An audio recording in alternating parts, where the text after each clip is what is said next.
I've got the looks and the charm of an old movie star.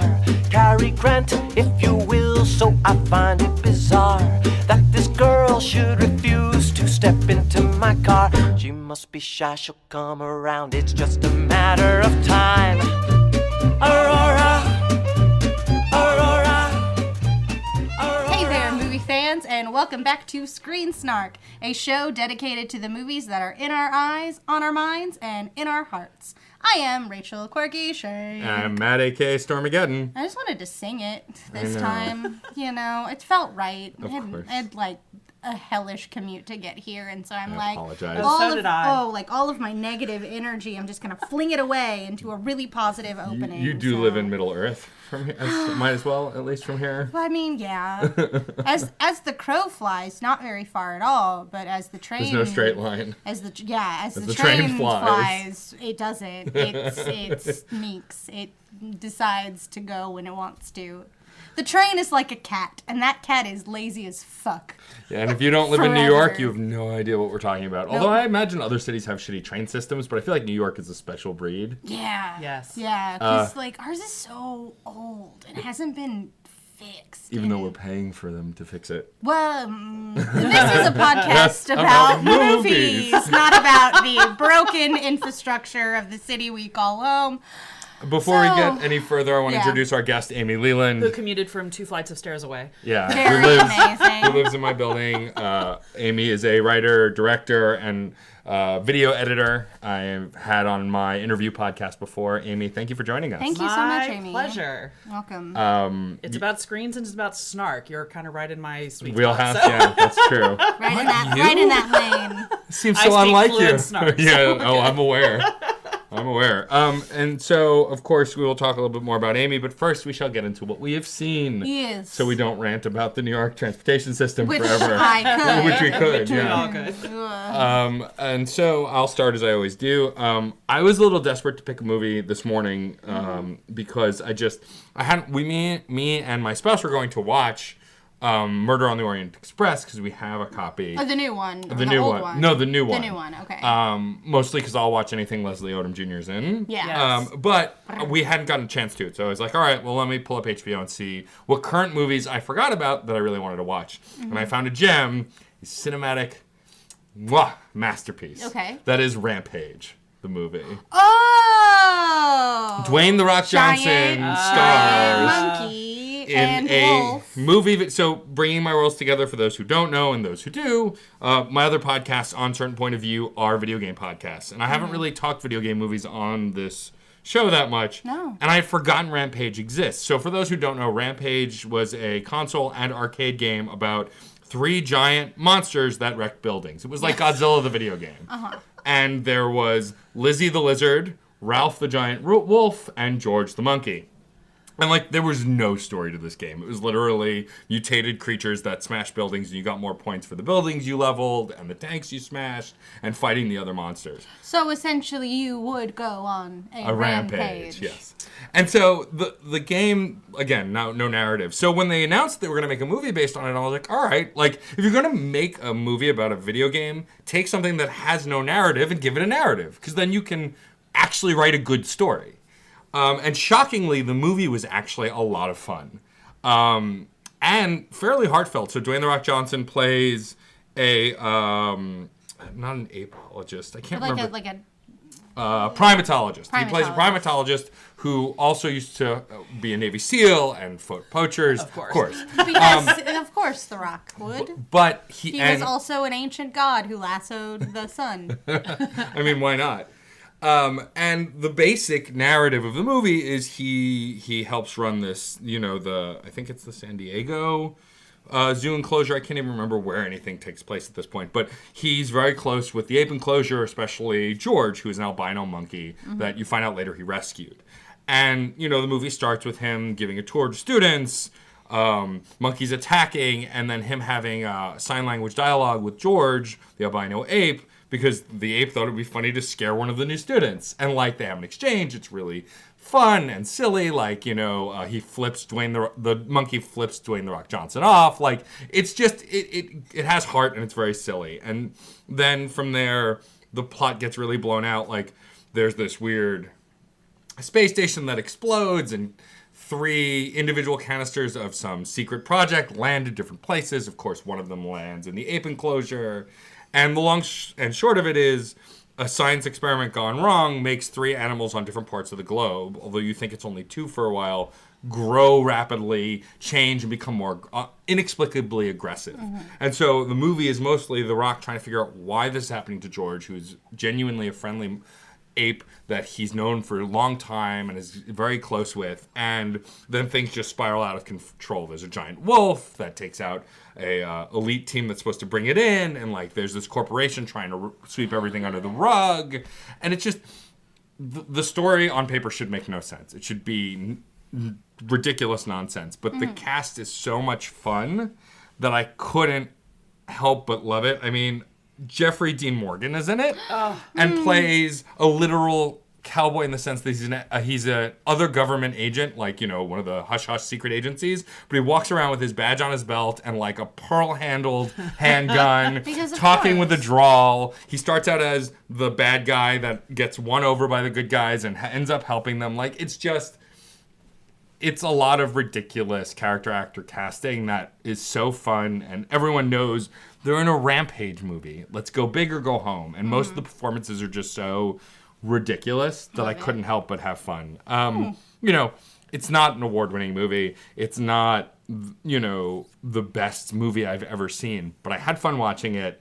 And there was never a moment when I was sitting watching it going, I'm bored. What's on? Like, what's next? Like, I was riveted the whole time because it's either comedy or action. It reminds me a lot of the old school Will Smith movies. Like we talked last week about, the last episode about how I like Will Smith when he's doing a mix of comedy and drama, and a lot of his best action movies had that. Yeah. And this felt like that kind of movie. You know, it's an action movie, but there are funny moments that didn't feel out of place. It was like, this is funny. I enjoy this movie. Do you think that this video game movie had the opportunity to nail it because there isn't such a plot heavy Absolutely beginning? Yeah. It's just like mad smash. All we do is smash. So what I'm getting at is, do you think Tapper, the video game, would make a great movie? I mean, you know that Tapper's in the Wreck-It Ralph movies. Yes, but if it were an individual movie, would it be like Cocktail or Roadhouse? I mean, or maybe. Something bananas like that. Literally, that's the kind of thought process that must have brought this movie to life. And I think also it is rare that I watch The Rock in a movie and I'm not entertained. I think the only movie I can think of... incredibly underrated. He is. And, like, he's just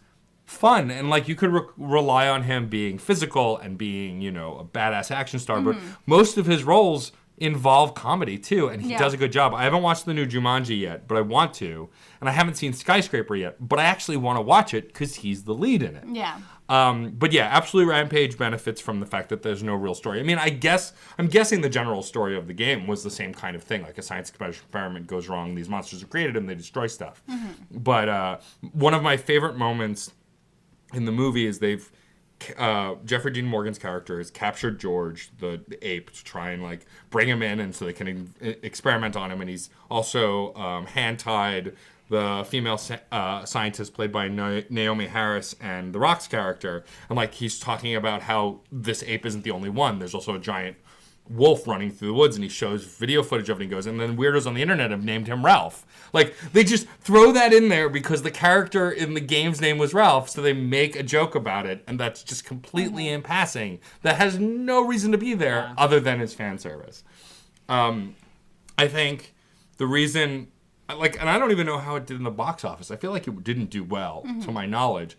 But, like, if you like video game movies, and more importantly, if you like ridiculous action movies, watch this movie. Okay. It's just fun. Like, I actually want to talk to your other podcast co-host, Patrick Willems, to see if he's seen it or likes it, only because I feel like it's just dumb enough that he would love it. In the same way he actually enjoyed Aquaman, except this is probably better than Aquaman. You really think Rampage is better than Aquaman? I do. I'm going to have as far as script writing goes, bring it to the council. You'll have to bring it to the council. The council of my friends. Your friends. That I do a podcast but yeah, with. I really enjoyed it. I think it absolutely benefited from having no story in the original game, and I think And again, I have no idea how much the actors had involvement or how much they were off book or like if they ad-libbed anything, but it felt fun all the time. The humor never felt forced. Like, I'm not going to spoil the movie because in case people want to watch it, but the plot really isn't that integral. But at the end of the movie, you think George has died after George fights the other two monsters off and saves the city.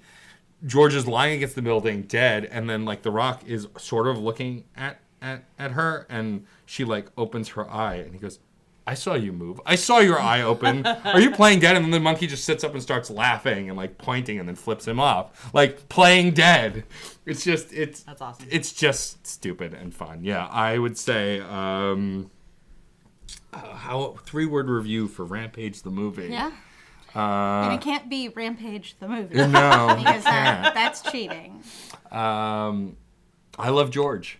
I love George. George was a great like that's I think also something that I really love. It's really hard, I find, in my personal experience watching movies where an animal is the star, that I feel emotionally attached to that character. Mm-hmm. You know, of course, the new Planet of the Apes movies with Caesar and Andy Serkis's performance, real easy. But like, I don't really know who did the mocap for George. But is it not on the? I'm sure casting it doesn't. breakdown? It doesn't seem to show on the cast list that I can tell. And see, I, on the other hand, get attached to every animal character in every movie that has one. So, and so like, it's a problem. You give me sad animals or like, and I'm done. Or like CGI real, don't care. Or like father-child dynamics. Oh, and I'm forget it. I'm a wreck. I'm a wreck. The new Dumbo, not seeing it. No. Oh no. I mean, I'm not seeing it for a whole host of reasons. I'm not sure. But yeah, they really made you feel for this lead ape character, and in a movie that was about a video game about smashing buildings. Like, there were moments of heart in this movie where I was getting teary-eyed. Aww. Like at the end when you think George has died, like they showed Jeffrey Dean Morgan's character getting choked up in The Rock, and like I felt it, and it felt like an earned moment. Mm-hmm. It wasn't like just the music or whatever. And to make me feel like that about a damn Rampage movie is so ridiculous, which is why I will highly recommend it, but George is the reason I loved it. Like, I want George to be a real ape because, like, I just loved it so much. So that's my movie. So chew on that. I am. It's quite delicious. Rachel, what was your movie? Well. As if the internet didn't know since you've been tweeting about it. Okay. So, I need to watch a movie, and there's too much consumable media. Yes. So I put it up to a vote across social media as to whether I would watch Cloud Atlas, Hitchhiker's Guide to the Galaxy, The Little Hours, or 1999's The Mummy. And in a full show of force, surprising me the most, everyone was like, "No, watch The Mummy. Like, what are we doing? Yeah. Like, why is this even a question? Watch it." Now, I live tweeted it, and if you wanna go and check out my reactions on my Twitter, just go to my page at I am Rachel Shank and use the hashtag Mummy1999, and you will watch me slowly realize that Evelyn is the greatest thing that's ever happened to that movie, or maybe all of cinema. Rachel Weisz in The Mummy is endlessly perfect. Yeah. So well written, is the hero of that story. I don't care what you have to say. I love Brendan Fraser like so much. He was incredible, but he was the Han Solo to Evelyn's Luke Skywalker. And I have a lot of emotions tied in with this movie. And again, I mentioned this briefly. When I was a preteen into teenagedom around the time this movie came out, I was obsessed with ancient Egypt. Like, in a weird, inexplicable way. I'm not sure where it came from, but this movie came out and I was like, oh my gosh, I love ancient Egypt. I know what all of the canopic jars hold and why and whatever. So here is this movie that was like tailor-made for my little nerd heart. And I was so nervous to rewatch it because I thought it wouldn't hold up. It would be bad. Yeah. You know, because I remember that the sequel and the Scorpion King were not so great, and it sort of like peppered my remembrance of it, and also I was equally obsessed with the movie The Mummy and the VHS recorded live version of the musical Cats. So I felt like my taste could not be trusted in this. Because it was like, one day it was The Mummy, the next day it was Cats. You know, preteen girls, what you gonna do? But no, this movie... It does hold up. Like, I cannot believe how well this film holds up. There's only maybe one moment that I felt it was a product of its time, and that is whenever comets are falling from the sky because of Imhotep's curse. Mm-hmm. And it's just like, yes, the wanton destruction of famous landmarks. That's typical, like, late 90s, very early 2000s cinema. Like, it's got to be action-packed. We got to watch comets falling on the Great Pyramid, you know. But everything else, it was a fantastical little romp into this fake world with fake rules, and I loved it. I did. I honestly thought that my live tweeting was gonna get like really buck wild, but it was mostly just like, I love this movie. There was one in particular where the snake character Benny, like the really like nasty rat dude, played beautifully. Just great reads on that one for sure. But when he's being approached by Imhotep out of the grave, he's like holding up all these different religious symbols and he knows the prayers, and I'm like, that is, and as I said in my live tweet, Benny holding up religious symbols and knowing all the prayers just in case one of them is real is peak Benny. And I love this movie for it, because it's just one of those, like, of course this asshole would have all the religious symbols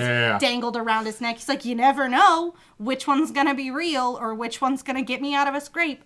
And it works. If I were gonna break into an ancient tomb, that's what I would do. You just have every like symbol like ready at the.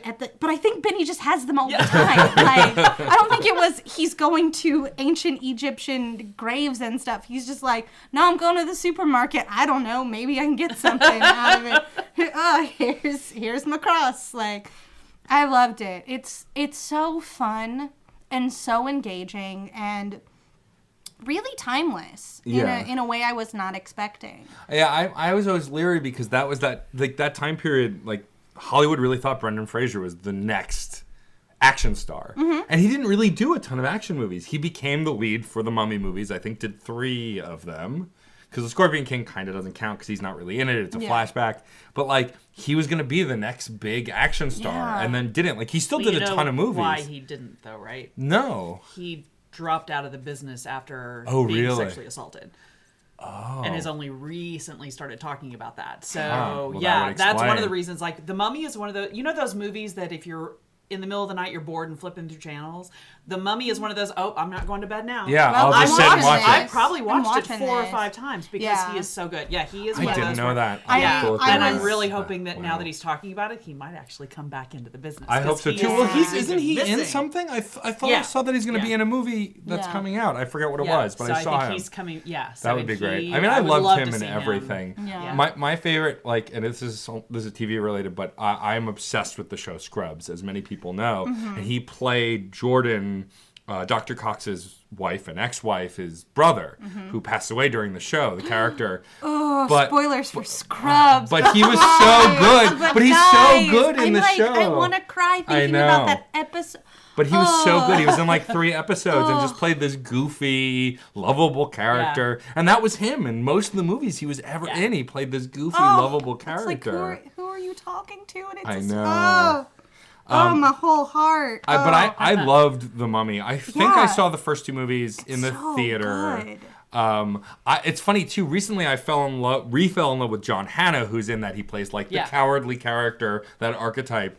But he stole the movie 4 Weddings and a Funeral. Yes, but he was recently. Wait, does he play a brother? Yeah. Yeah. He was recently Jonathan. He was recently in Agents of S.H.I.E.L.D. He played a scientist in Agents of S.H.I.E.L.D. for several seasons and was so good in it. And like a character I didn't know that. I'll have to now go back. So and he catch up on starts that off show. as a character that you think you can trust and is reliable, then turns out to be a character that seems to have turned on you, and then he comes around again. Like, he's such a brilliant actor that like he can win you over minutes after you hate him. And it's brilliant the way he does that. wonderful. And he kind of does that in The Mummy too. Like, he's not really a likable character. He's kind of cowardly and like combative, thinks he knows more than everybody, but you still kind of fall for him. Yeah. What if What if? Brendan Fraser was an older Mr. Fantastic in a new Fantastic Four film? I would watch that. I would watch that so much. I was like, who would he He'd be be? Who would he perfect. be? Who would he would be? He's perfectly suave but awkward, which is Yeah. exactly what you would need for Mr. Fantastic. Yeah. He'd be really good. Oh, yeah. I don't even think he'd be that old for the role because No, Mr. but, Fantastic like- is an older character. Yeah. Like Yeah. the... With the gray on his side. Yeah. Excuse me. You reminded me Having a also, before we moment. get your 3-word review, Oh, one God, of the I other have to things, think about it. the other thing I love about the Rampage movie is that there is a scene where The Rock gets confrontational with Jeffrey Dean Morgan, and like they do the chess thing, and the lady scientist who's with him, after that happens, goes, oh, gee, when you guys butt heads, it didn't work out. He didn't uncuff you. Gee, I wonder why that didn't work. Like, she calls out toxic masculinity bullshit throughout the boy. movie. Oh, yeah. I love that. Oh, solid. And like Rachel Weisz does a lot of that. Solid And- moment. Yeah. The Americans and Team Mummy, I'm gonna call them Team Mummy, are like holding their guns at each other, and they like slowly drop them, bring them back again, slowly drop them, bring them back again, and then Rachel Weisz is just like, hold on, children, and like steps in between them, pushes the guns down, and is like, we'll find another place to dig. And then she goes down one level, and she's like, we're gonna dig above them. Like, that's what we're gonna do. Like, she's utter great. Yeah, perfection. she's great in that. Oh my gosh. Am I remembering correctly? Was she in the Keanu Reeves Constantine movie and played the Maybe. female lead? I don't think remember. she did. I feel like she was awesome don't in that recall. too. It's hard. All of these Yeah. movies from the 90s and 2000s bleed Whatever. together. Yeah. Anyway, so what is your 3-word review of The Mummy? Teen me's vindicated. Nice. I That's like what. That's my Good. review All because right. that's how I felt. I was very much like. See, now I really want to rewatch it because I've been hesitant too. Was I dumb to love this movie as much as I did as a teen? Nope, No, apparently not. Absolutely not. Teenage me got it. Like, vindicated for real. All right. That's. Ugh, I want to watch it again. This is the first. Now I want to watch it I again. know, right? And I also want to watch the sequel, but I know the sequel's not as No, good. it's But I'm like, not. I want more of Well, it. because they pivot it a lot on because this was The Rock. That was The Rock's recent join into film. Was that like that was going to be his first big movie role, Yeah, and it's he's at gonna the be end of the great. movie, and he's Yeah. mostly CGI.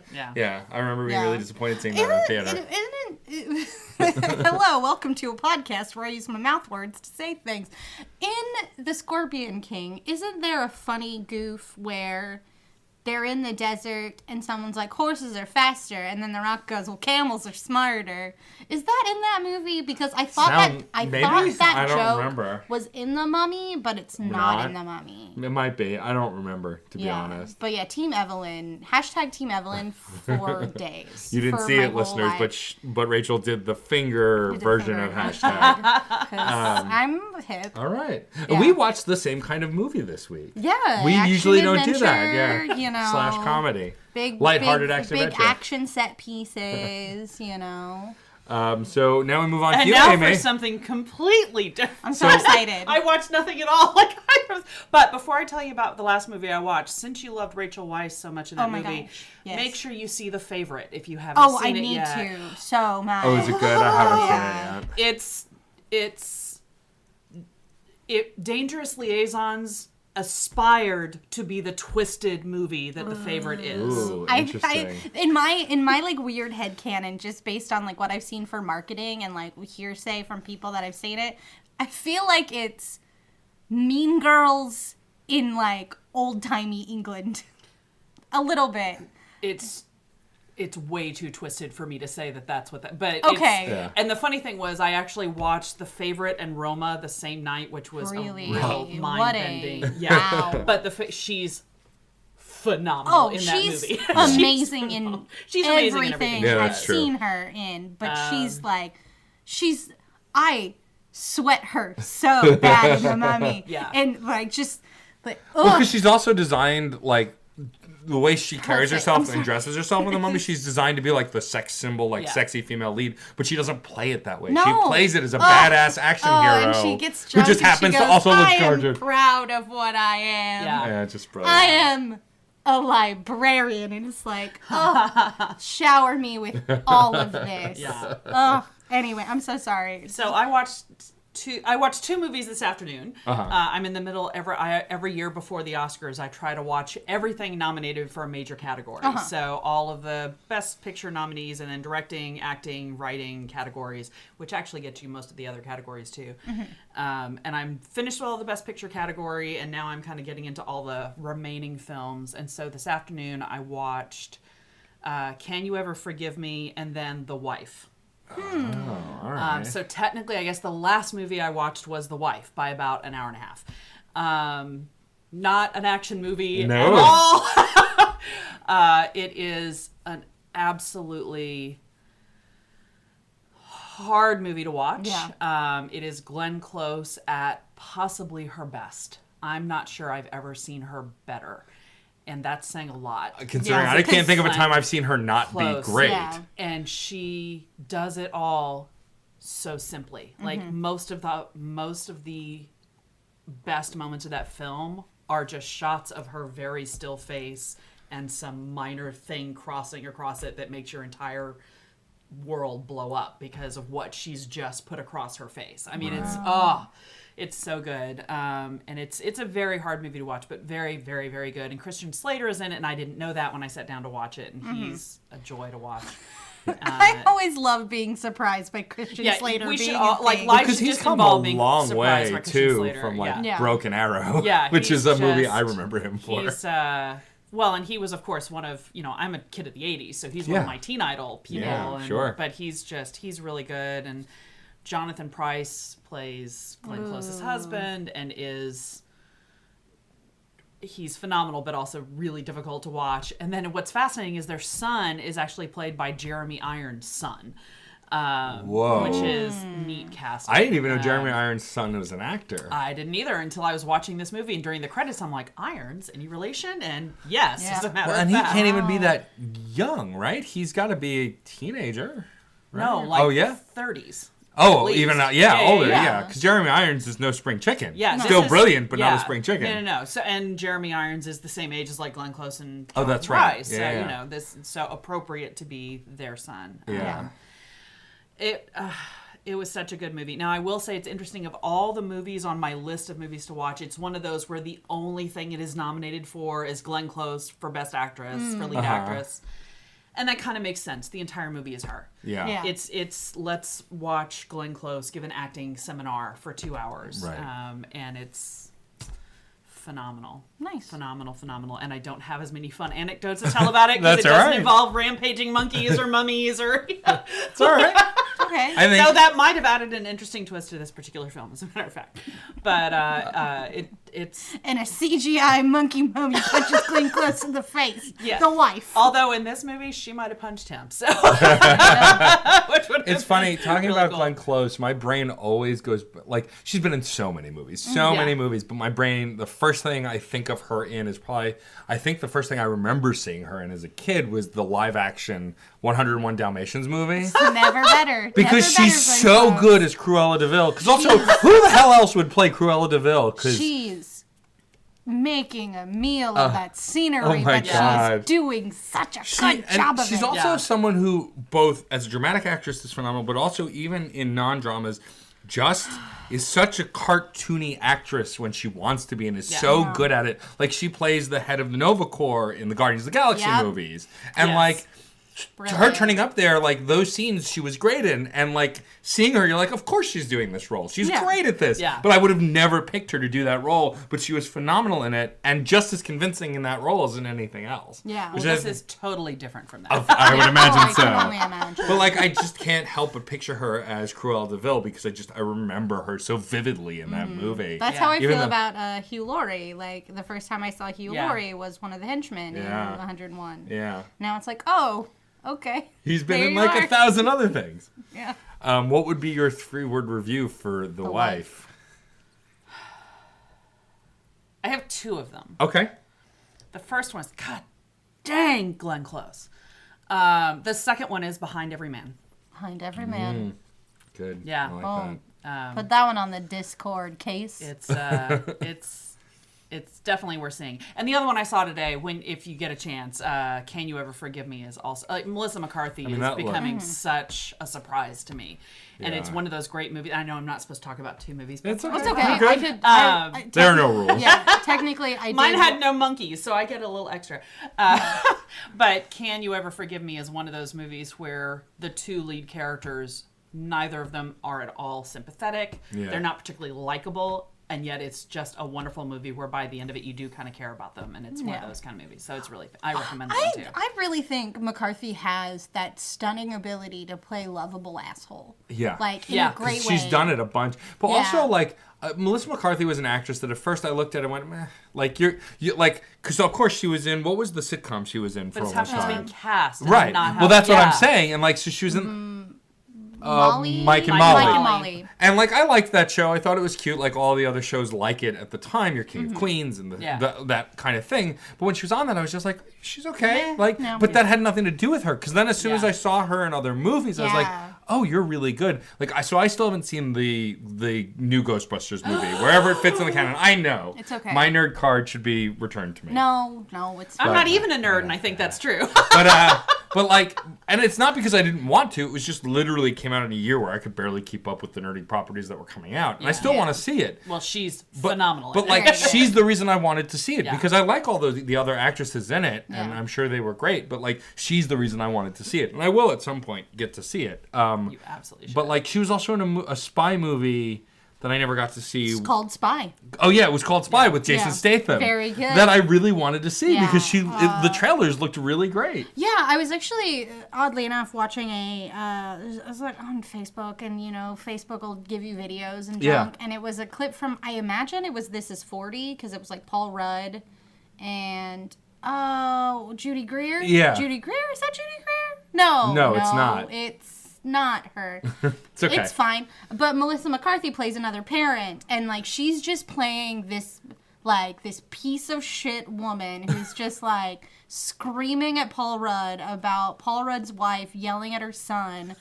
and she's so mean, and I love her so much. It's a rare gift. Like the entire premise of the movie Identity Theft with Jason Bateman. Oh, that's right, yeah. She steals his identity, and then they become best friends because Melissa McCarthy plays lovable asshole. Yeah. Well, yeah. I mean, it's Maybe the best I've ever seen. it's the reason growing up I loved Steve Martin because Yeah. he never played good people in most of his movies. He usually played assholes, but he was played so the good at. literal jerk. Yeah, he did play the literal jerk. Like, but he was always so good at it, and I think that's for me with comedy is one of my favorite things about really great comedic actors is when they can do both really well. When Robin Williams was still alive, one of the things that fascinated me about him, and I was always a fan of his, was that he could do the best, funniest comedy family movie you would ever love, and then do Photo Booth, which was terrifying. Oh boy! And he was great in both. Yeah. Or he was Rainbow Randall in Death to Smoochie. Yeah. Also a horrible character and was so good in it. And like, so all of my favorite comedic actors are ones that can do really great drama as well.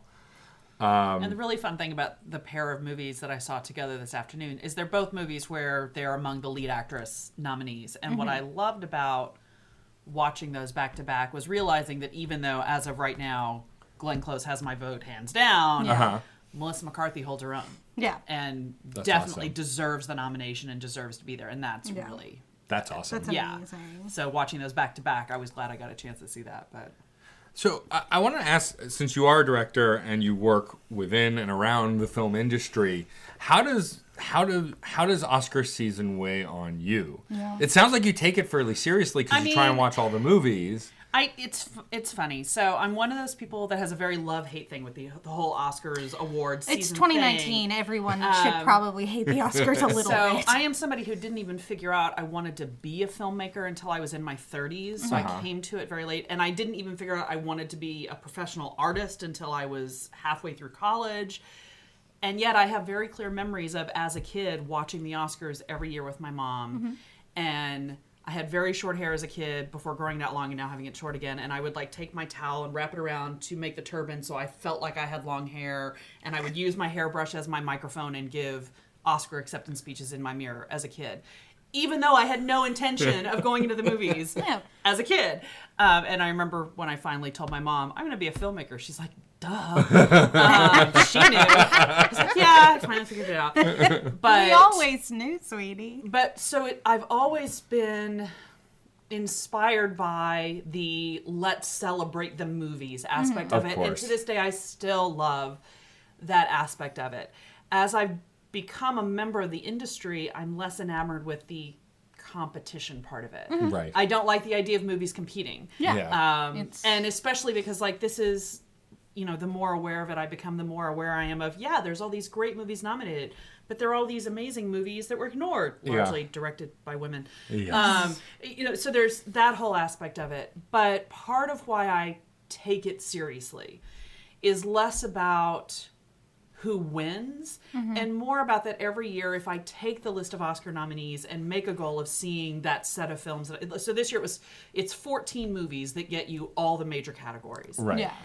I might not have seen all 14 of those movies if I didn't have this goal. And it means that every year around this time, I get really absorbed in watching a bunch of really fantastic movies. Yeah. Sure. And then on Saturday, I'll be going with some friends. We do this every year. We'll go to IFC and we're going to spend the day there seeing all the Oscar nominated shorts. Oh, cool. We do it like a movie festival day, so a film festival day. So like it's 4 screenings to see them all. So we'll do 2 screenings, take a meal break, and then come back and do the other 2. And we spend the entire day at IFC. Oh, that's super so fun. cool.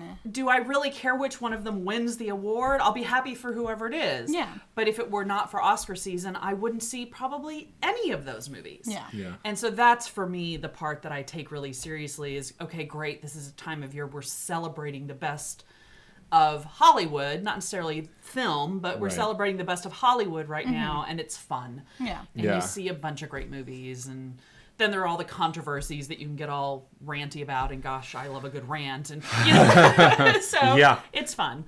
Yeah, it's weird. The last couple of years, especially, I've kind of felt myself drift towards movies that I'm like. I am a nerd who sees nerdy movies. For the most part, like, to get me to go to a theater, it has to be a spectacle. Yeah. Like, to pay $30 to watch a drama in the theater, like, I should be giving it my money, absolutely. But also, it's like, that'll probably screen the same way on my couch.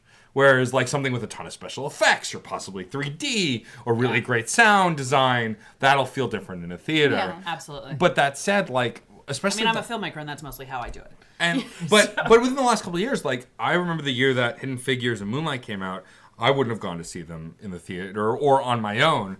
But my spouse Sarah wanted to watch them. She's like, "Do you want to watch these?" And I said, "Sure." I had no idea what Moonlight was before I watched it, and I was so blown away by that movie. And then Hidden Figures became my favorite film that year because it was just what I loved about that drama is.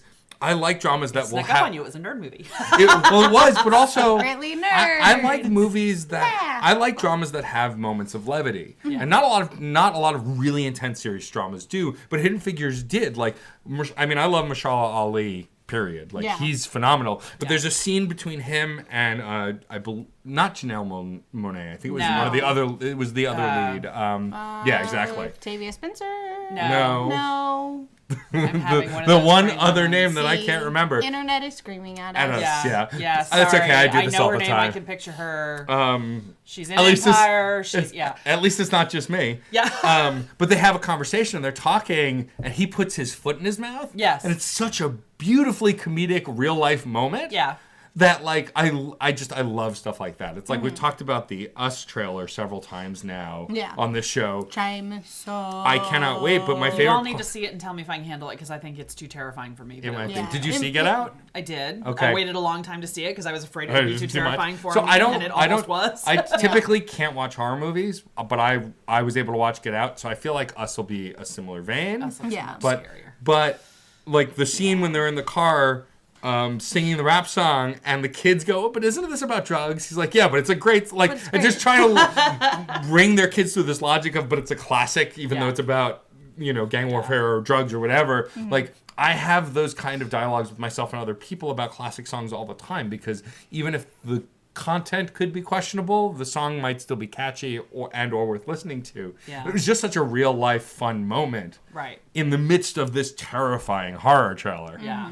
And so I really like moments like that. But I think the Oscars for me, over the years, because a lot of the nerdy stuff either gets, sort of nominated or not nominated, like besides like Lord of the Rings, and it wasn't nominated until the third Black movie. Panther is one of the best Picture nominees this year. Oh yeah, it's not going to win, but it's phenomenal. Well, they won Best Picture for the SAG Awards, right? Or Best Ensemble? I can't remember. Best Ensemble. Best Ensemble. But like, yeah. But see, it's funny because Black Panther is a movie also where, and I've talked about this with some friends. Like, a lot of the Marvel movies are reliant on you knowing some of the source material or knowing the other movies. What I love about Black Panther, just like what I really like about Thor Ragnarok and what I like about the first Captain America movie, that you don't have to know anything about comic books. You don't have to know the previous movies to enjoy those movies. The first Iron Man, like, they're all standalone movies. Yeah. And what's been dragging me down about a lot of the more recent Marvel movies, and we talked about this when I brought up Ant-Man and the Wasp, is Ant-Man and the Wasp was a lot of fun. But it's totally reliant on you knowing everything that happened in Ant-Man. Yeah. Otherwise, you will be completely lost. Yeah. Whereas the first Ant-Man, of course, since it was the first in the series, didn't really require that. And now Black Panther 2, which I'm sure we're getting eventually, probably in a couple of years. Yeah, probably by next- 2020. They haven't even 2021. officially announced it, so it would be at least a couple of years. Yeah. But like that one, I'm sure will be a lot harder to watch isolated than the first one. But Yeah, because there's so much going on. so much collateral damage that is now in this universe. That may not We be have to deal after with. Endgame. Yeah, Who but knows? you know what? If Iron Man 3 is gonna deal with Tony Stark's PTSD after the events of Avengers, That's true. Which overall, very fun movie, punchy bad robot guys. Loki, sexy boy. If they're gonna be like, oh, but yeah, post-traumatic stress disorder for Tony Stark That's for true. this thing, even though he's been abducted, imprisoned in a cave for months. Mickey Rourke tries to hit him with electro whips, but no, this one, he's in space for 30 seconds and he can't handle it. There's no way that even if Endgame undoes Everything. the physical damage, the emotional scars are going to be there for everyone. I mean, it would be fascinating to me after Endgame to see. Welcome to the Infinity Podcast. I'm so sorry. Turn my everyone. podcast into your other I'm podcast. trying really hard not to. I But swear, you if keep Patrick and bringing Scott it up. don't start hating me for trying to usurp your stuff, because look, we're doing a movie podcast. But Also, no- you can listen to the Infinity Podcast for my opinions on the Oscars. I will yeah, not you were. and cannot talk No, about please. it anymore. Yeah, it's fine. Because you are absolutely valid. I just think it's interesting, like, how Black Panther as a Marvel movie stood out from all of the Marvel movies. Yeah. And feels... For so many reasons. And I've watched it multiple times, and every time I enjoy it more. Like, Yeah. it just... And I haven't felt that way probably since the first Iron Man movie, which was the same kind of spectacle, because it was the first of its kind. You know, it wasn't the first comic book movie, but it was the first of that kind of comic book movie. And Black Panther, I feel like, brought it to the next level. Yeah, of what I will feeling say that way. is- Well, thank you, Ryan Coogler. Yes, Yeah. he's phenomenal. I'll watch any movie he makes from now until the end of time. What's Yeah. really great is Black Panther is this weird outlier for Best Picture because it is not, nor was it created to be what is known as Oscar bait. Like, Right. it is a fun romp dealing with some stuff, Marvel, and you know, I'm no film expert, but you know the Lynch, the pinpoints of like, oh, this is an Oscar movie. Somebody is in pain, or somebody lost or gained a bunch of weight, or historical fiction, costume drama. You know, you just like feel that. You just like watch a film and you're like, oh yes, this was made to be prestige. And I hope that Black Panther is the beginning of a legacy of the not prestige Oscar film. bait. Yeah. Well, I think a couple of different things have changed. One is that this is coming so soon after the Academy said, you're absolutely right, we've got to update our membership. And I think you're seeing in the nominees this year some shifts in that. Yeah, which is great. But again, there are reasons that Black Panther stands out from the Marvel universe, and again, it's Ryan Coogler. Yeah. It's funny. One of the I write articles for a post-production website where I interview editors of big famous movies, and the most recent one I did was the 2 editors from Black Panther. Oh, wow. cool. And that should be online. I just heard from my publisher today. She was supposed to put it online last month. I think it's going to go up in the next day or What's two. the name of the site? Postperspective.com. Okay, cool. And so I think that article is going to go up either tonight or tomorrow. And what I found really fascinating was I'm interviewing these 2 editors about their job editing this huge Marvel movie, and all they wanted to talk about was Ryan Coogler. Yeah. All they wanted to talk about was what a great guy he is and how wonderful he is to work with. And I've met Ryan Coogler, and he's one of the sweetest, nicest human beings I've ever met. Yeah. But he has a mind unlike almost anybody. Like, there are just these minds that come along that work in ways that human minds don't work. Yeah. Right. And his is one of those minds, and you can see it all over Black Panther. So he made, in my opinion, an Oscar quality comic book film. Yeah. And it's sort of the same way that, like, Creed was an Oscar quality boxing film, and the reason I don't want to see Creed 2 is Ryan Coogler didn't direct it. Yeah. Did he direct the first one? Because Yes. I haven't seen Creed yet. I need to. Yeah, that's so.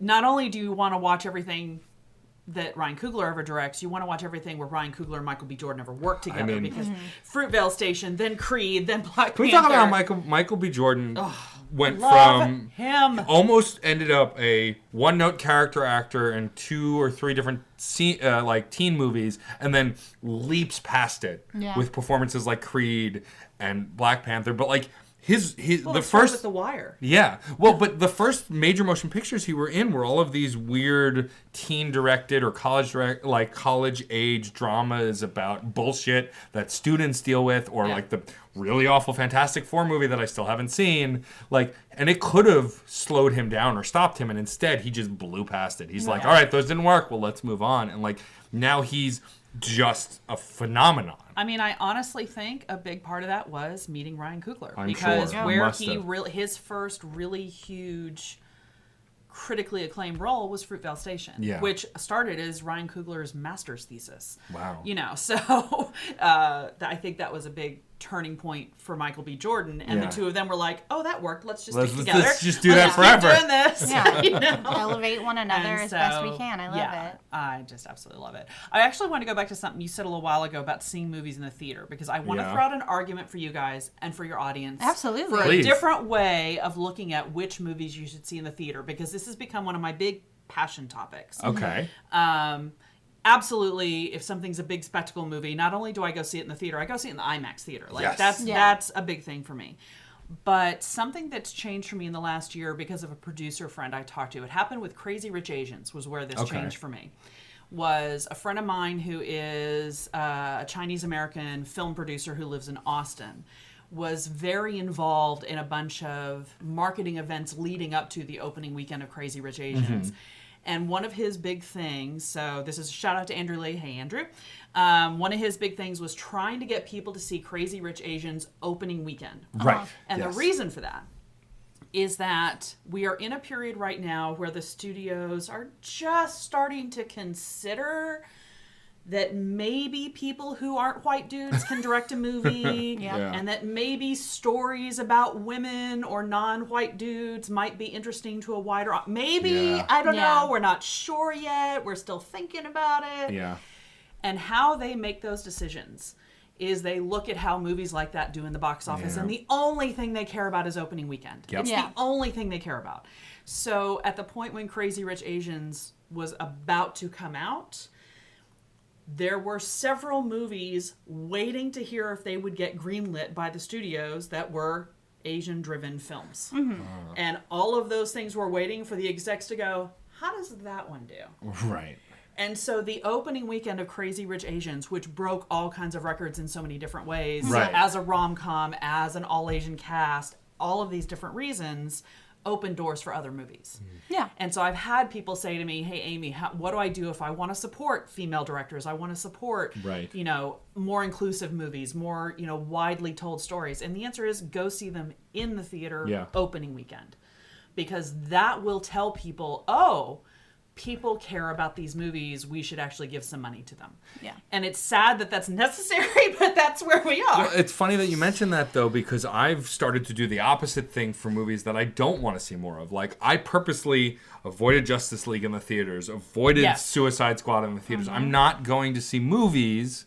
Why I didn't go see Fantastic Beasts 2, I mean, besides the fact that I'm not as into it, but, like, I don't want to see movies with Johnny Depp anymore. Yeah. And so, like, I've started doing that, but I never thought to do the other way, and it makes sense. Yeah. Although, my spouse has pushed us to do that for certain movies. Like, we have to go see this thing. We need to give money to it. And specifically opening weekend. And depending on the movie, like with Crazy Rich Asians, that opening weekend ran Wednesday to Sunday. You had plenty of chance. And I actually saw it twice opening weekend because I saw it the first time and I was like, oh my God, this is so good. I went back and saw it again. But that's, if you want to put your money where your mouth is, I mean, that's how to do it. Yeah, I mean, a lot of people also won't do that in media. Like, I've also taken a hard stance, and I've gotten some pushback from it, but whatever. The video game studio Rockstar has had articles published about how poorly they treat their designers and how long hours, taking away pensions, and whatever other nonsense.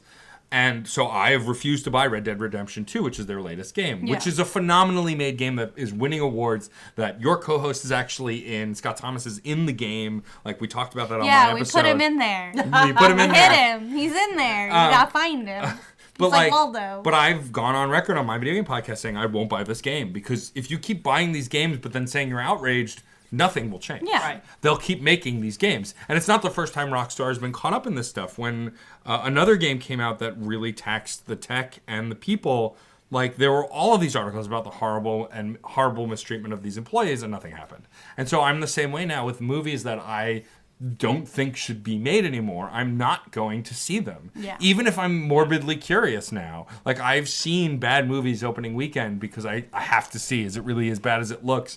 But I've stopped doing that. Yeah. Because it just, like, the baffling numbers for Venom, which I actually enjoyed, even though it's not a great movie, but it's stupid and fun.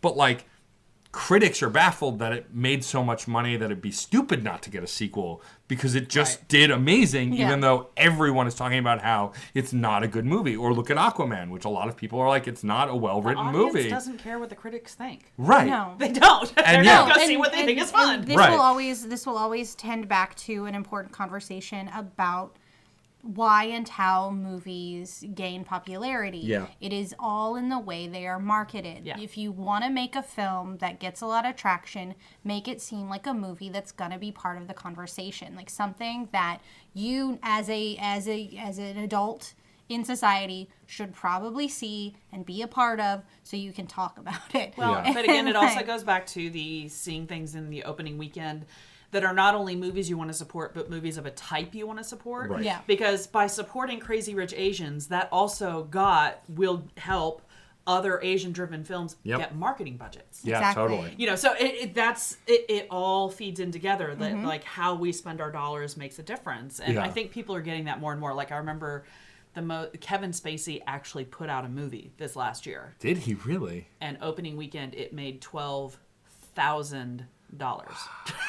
That's so sad. And that was the audience saying, nope. We're done with you. Like, even the morbidly curious were like, no, I am not spending my money on you. No. Like, Well, and that's really interesting, because there's a lot of power in I mean, we've always... Capitalism. Well, yeah, we're a capitalist society, but like... Motherfuckers, capitalism. The big internet argument when you try and present a front against things that people want to enjoy anyway. And again, I'm not faulting anybody, going back to the Red Dead Redemption thing. If you bought the game and loved it, great. Yeah. Like, you're entitled to enjoy the media that was put out. But for me, like, I think I'm finding now the people on the internet are going, oh, well, if you don't like it, don't buy it, but it's not going to stop it. It will stop it. Yeah, if people band together, the internet is not this place anymore where, like, word can't get out. Like, if people band together to support stuff, and it's funny because I saw a lot of that stuff. We stopped Amazon from coming to New York. We did. Because we were pissed about it on the internet. It's true. Oh man, if I could eat yeah. the meal where everyone's like, AOC did this, and it's like, no, she didn't. She had nothing to do with it. Honestly, she celebrated. All she did was represent her demographic represent her district, and her district was like, nah, man, nah, we don't want this. Yeah. And she's like, my district, you know, like, there you go. And not her district. Like, I'm like her district is even on the edge I'm of like that district. touching toes with AOC's district, and I've never been so upset that it's just on the other side of Astoria Boulevard for me. I'm just like, I'm almost there.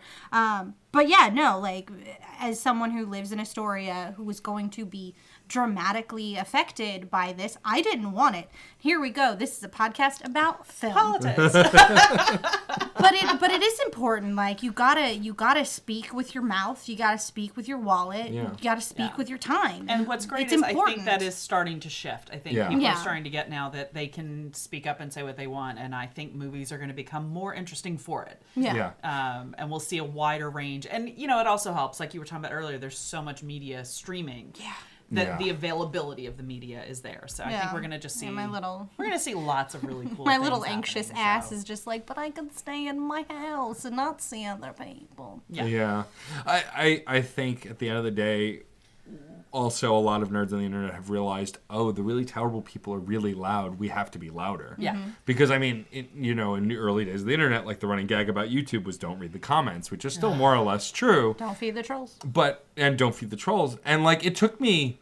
I can't even think of how many years I've been using Facebook, but like it wasn't only till last year that I stopped picking fights on Facebook. Because I finally realized, I can't win. Yeah. If you're arguing with me about gun control, it's because you're an asshole and you just want your view heard. You don't want to hear what I have to say. Well, I've been watching a lot of Adam Ruins Everything. It's been available. I watched all of it on Netflix. Yeah, and something so fascinating is even that show recognizes that you can't change people's minds even when you bring them facts, because what you are essentially doing is when someone believes something very, very, very staunchly, very ardently, and you tell them that what they believe is wrong, it feels like you are attacking them. It feels like a personal attack. Yeah. What you just have to do is you have to just control your sphere and do and not to be like cliche, but like you got to do you. Yeah. You know, don't do anybody else. I mean, yes. Sometimes. This is a show about film. With consent. And not that kind of film. You know. It can be, I guess. You gotta. But that's all you can do. Just like do what feels right in your heart and try not to be a dick to other people about it. It's really cheesy, but leading by example is a thing. Yeah. It really is. You have all the power of your own life. Go be powerful in it.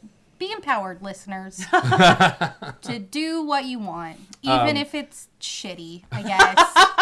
Thanks. You have the power. Great. I'm Captain Planet. and I'm pissed. I'm Captain Planet. I'm pissed.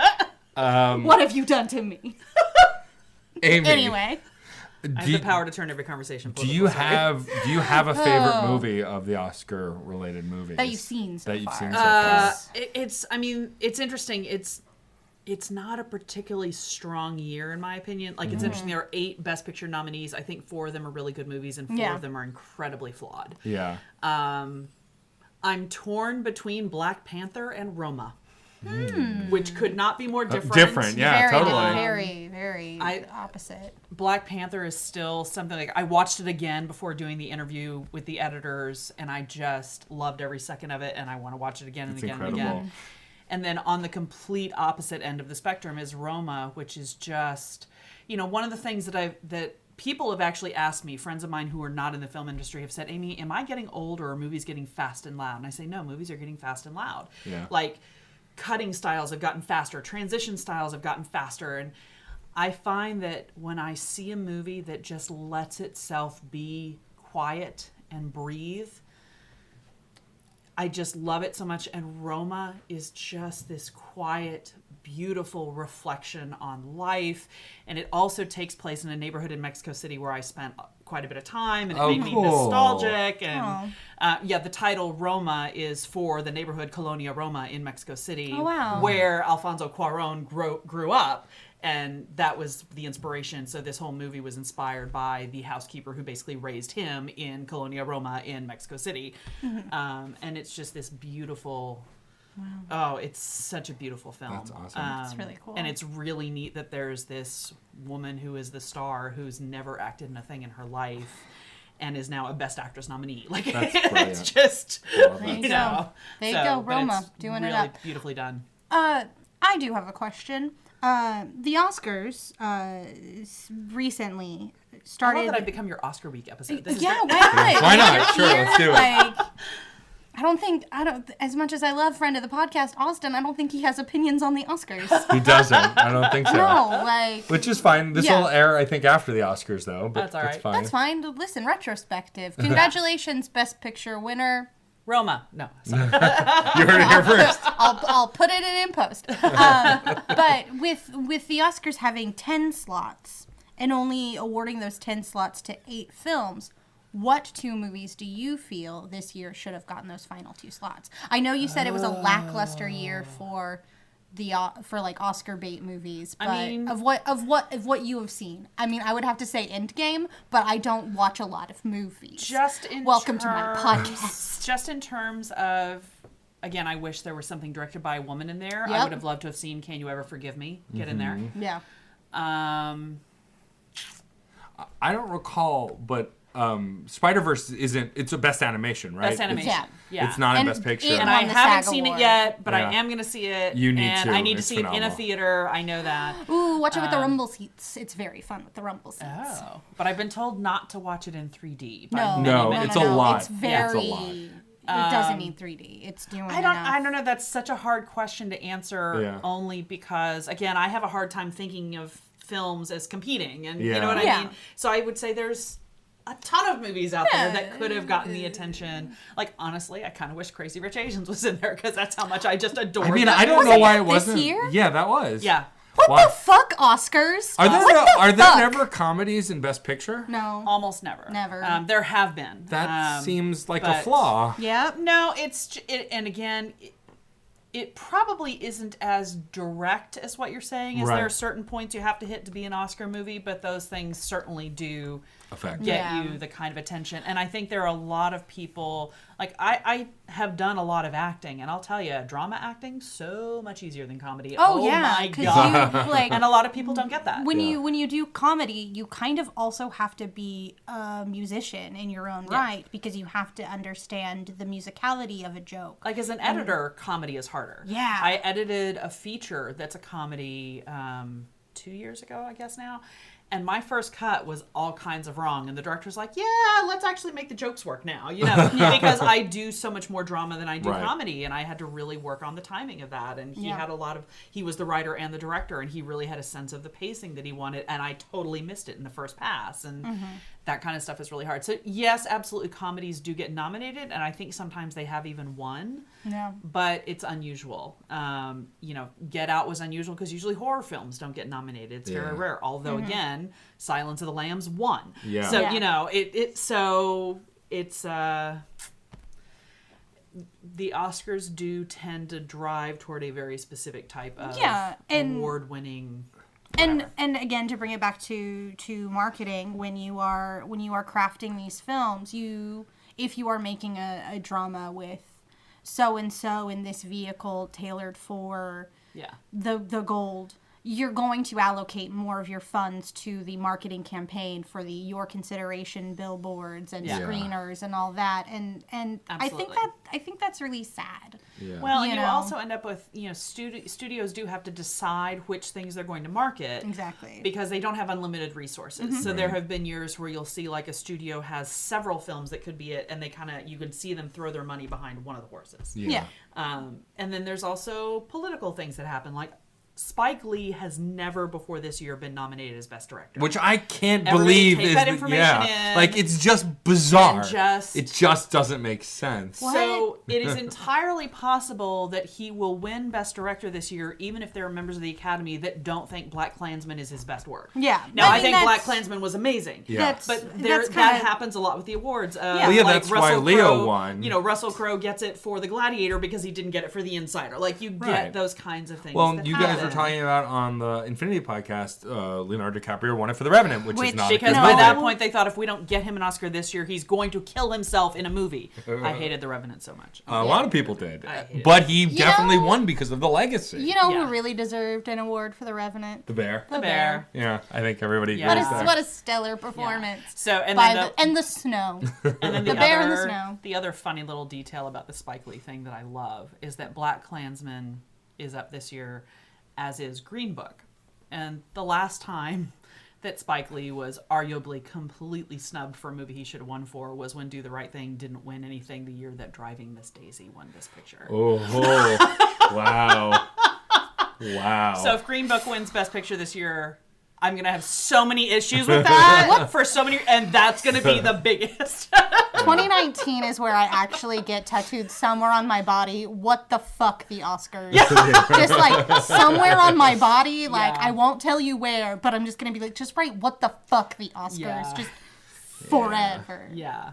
But hopefully Roma will win and we won't have to have this conversation. Yeah, hopefully. Well, I guess we'll say. But yeah, I only brought up Spider-Verse before because God forbid, there are 2 comic book movies in Best Picture, but I don't think animated movies ever really get nominated for Best Picture. No, and I think that is definitely a case where it's tough because the job of actor, the job of director, those jobs in animated films are completely different jobs than they are for live action, so they don't tend to directly compete. It's a completely... I know. Yeah. But I would put Spider-Verse up there as one of the best movies I saw last year. Yeah. And so that's why it's kind of a bummer for What me. I think would be so much more interesting, and I know that this is not going to happen, is if instead of... I don't want to say instead of execution, because the way you execute a film directly impacts this next thing. But I think impact is, we talk about how our intent when we talk about interpersonal communication and all of that, or like creating media or things like, your intent can only go so far. It is your impact that truly matters. And it stinks that we don't have a better litmus test for impact besides like a monetary thing. I wish there was a way to just go, this is a piece that was made and it was consumed by an audience. How did the audience feel about it? I think it would really change the dynamic of the way we take things in, and would really show more like, not necessarily mass appeal, but like mass effect. I think God bless America. Reignite Pod available on Certain Point of View Podcast Network. But I think some of those things you can only see over time. It's so true. You're not going to see, and that's actually where I was going to round an initial back. critical acclaim or box office. It's going to be, what's that movie that it comes on at 3 a.m. and you realize suddenly you're not going to bed for the next 2 hours. Thank you. So Give The Mummy an Oscar. So there you go. So for me, like, I actually recently canceled my cable, and I now only do the streaming services, and it means I'm going to get a lot more sleep because I am never going to get trapped by Shawshank Redemption at 2 a.m. I mean, I own Shawshank Redemption on DVD, and yet if it comes on TV with commercials, I'm trapped. Like I'm trapped, and that movie has so much lasting impact. Yeah, and that I don't think you could have necessarily figured out right when it was released. Yeah, and that's why the Oscars should pick movies from 5 years ago. Yeah, exactly. Crash never would have won had it even given it like a year grace period. Like, I really liked Crash. All right. Okay. I'll tell you what changed my mind on Crash was seeing an interview with Paul Haggis. Is that the director's name? I think. Maybe. What a great name. Hold on. First, great name, Paul Haggis. His name. Anyway. It is I could now. be wrong about that. I think it is. Legally change your name. He did an interview. So I saw the movie and was kind of like, meh. And then I saw this interview with him where he talked about it being his attempt to make a film version of the old medieval morality plays, which I had just studied in grad school and written papers about. And I went, oh? And went back and watched the movie again and got it. Interesting. And I said, oh, I understand what he was doing now, and it totally makes sense. And it totally turned me around on that movie. Plus, the score for that movie is actually one of the things that sits on my iPod, and every once in a while, I have to listen to it. Wow. And there's a song on there sung by Bird York that is just the music for it is stunning. And frankly, if you give me a shitty movie but really gorgeous music, I'm probably going to give the movie a little more credit than You it should deserves. definitely see Into the Spider-Verse because that soundtrack is unbelievable. It slaps. Yeah. It's so It's so good. Elevate. Are we kidding? Elevate's good. I really love more than I thought I would. What's Up Danger? What's Up Danger is perfect. And I don't even know if I would consider it a rap song because it's not really even rapped. Amazing. Familia is really good too. Familia, perfect. Yeah. Sunflower is great. You really need to see it. I have most of this week off. Maybe I'll try to go see it this week. Yeah, Also, after you've seen the movie, then listen to the 5-track EP Joke Christmas album. Because they make a joke in the movie about Spider-Man having put out a Christmas record, no. and he sings a short clip, and so they turned it into a 5-track comedy record. It's very good. It's very good. Marketing. Yeah. All Just right. in time for the holidays. Well, Amy, this was fun. Amy, thank you so you much. for being You here. know how much I hate to talk. Oh yeah, you're terrible at it. Before we ask you your final question, we have some thank yous. Yes, thank you so much to John Presnell for the use of the song Aurora off the album Fair Game featuring Stefan Remble. Also, thank you to Katie Bug for your design of our logo. We love it very much. Yes. And thank By you the way- so much to the Certain Point of View Podcast Network for including us in your family of programs. Thank you. Please check out all the podcasts at certainpov.com. Yeah, Scruffy Nerf Herders. We just recently launched an all Superman podcast. Yes, Men of Steel. Which is a headache to me, but like people like Superman. There you go. Actually, their most recent episode on the original Christopher Reeve Superman movie was a great listen. As someone who's not really a Superman fan. Go. Yeah, check it out. Also, there's another new movie podcast called Real Movie Reviews and News. And we're coming for you. We are, hosted by No, Addie I'm just and kidding. Hans. They recently just did an episode about the Lego Movie 2. And we're coming for you. We are. A battle of the movie podcast. Coming to get you, Barbara. Um, No, we can all exist together. we can. But yeah, check out the network and check out all the shows. Yeah. Because They we're don't on have there a cool too. theme song that you do. I have to say, the very first time, and when I listened to your very first episode, that song yeah. got right into me. We one love day. it. Aurora is a great track. Oh, yeah, it's so and if good. you haven't heard the rest of his record, you definitely you should. really Listen to Fair Game. It's a follow, great record. Follow John everywhere. Yeah, He John produces Presnell does stuff. great work. Eventually, we'll have him on the show. Yeah, eventually. Oh, that'd be cool. Yeah. But before we wrap, we have one final question for you that Rachel will ask. Yes, you already know the drill. As someone who Possible I thought about my answer already. who has admitted to listening to us. First of all, I'm very sorry, but also thank you. You're entertaining as hell, and you're the same length as my commute to work, so... Perfect. Yes! I'll take it. If you could select Put that on the front page. Same length as a commute. same length as your commute. Sorry, your commute's so long. Yeah. Parentheses. Yeah.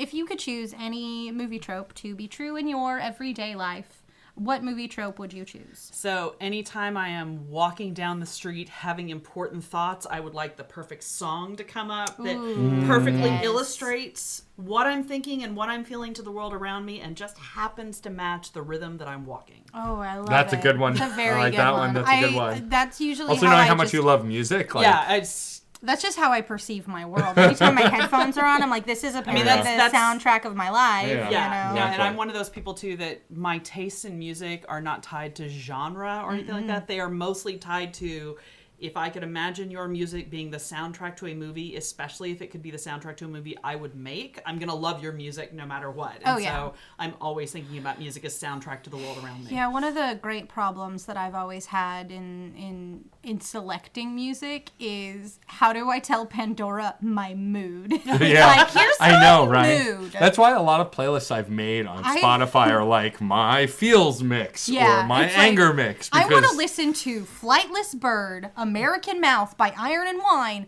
and everything else that feels like that song. No more Iron and Wine. Just like what feels like like Iron and Wine. Flightless Bird, American Mouth as other songs. Oh, I just listened to that one on repeat. Okay, I fine. recently discovered that my new favorite playlist on Spotify was one that was happening when I didn't even know it, which is that if you use your Shazam app to identify a song, Yep. it'll throw it into a Spotify playlist called My Shazam Tracks. Ooh, and it turns out that apparently I only ever use Shazam when I'm sitting somewhere having a good time. And I'm like, oh, this song is awesome. What is it? And so I actually listened to that playlist during my commute the other day. And I'm like, it was at the end of my workday and my energy level just went through I'm like, oh, this is such an awesome playlist. So yeah, that's thanks my Spotify. Thanks Spotify. For being awesome. And thank you, Amy, for joining us. Amy, where can our listeners find you on the internet? Flights of stairs upstairs from Matt's. Oh, wait, no. No, they don't know where I live. No, on the internet, interwebs. where you are safe and secure and hidden from physical contact. I am at amyleland.net, which at the top has links to all my social media stuff. Very good. Excellent. Very good. Awesome. So I'm most heavily in a public way on Instagram. I tend to see the world in a visual way. And the funny thing is, the most common thing I do with Instagram is do pictures of the album covers of the music I used for my commute that day. Nice. So, and what was the name of the website again that you're writing for? That you were talking about the Ryan Coogler? Postperspective.com, I'm pretty sure. And also on my amyleland.net website, there's links to. I have a writing tab that has links to all of the articles I've written for them. Very cool. So. Well, thank you for being on the show. Thank you so much. Thank you for having me. Thank you, Matt, aka Stormageddon. Thank you, Rachel Quirky Shank.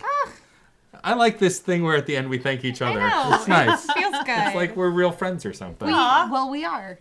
We're not fake friends. I Good. know. I wouldn't listen. I would not commute all the way to Brooklyn From Queens. on a holiday. That's true. For anyone less than you. I did make you come out on a holiday. Yeah. It did occur to me The after. next time I come in today's a remote. holiday? Oh. Yeah, I never know. know these Apparently for people who work 9 to 5 jobs. Terrible. You're unemployed a month, you forget when the holidays are. It's true. Yeah. Anyway, thank you Okay. as always, everyone, for listening. If Yeah. you'd like to get at us, you can write us screen_snark on Twitter or screensnark@gmail.com. We have a Gmail. We do. We do. I forgot. We almost never check it, but we have one. Sorry. No, seriously, add us on Twitter. You can write us on Facebook, write us a review there or on iTunes or Yeah. wherever you get your podcasts. Tell your mom to listen. Please. Does your mom listen to this one? I don't think so. I don't think so either. I taught her how to Spotify, and I'm pretty sure she does not.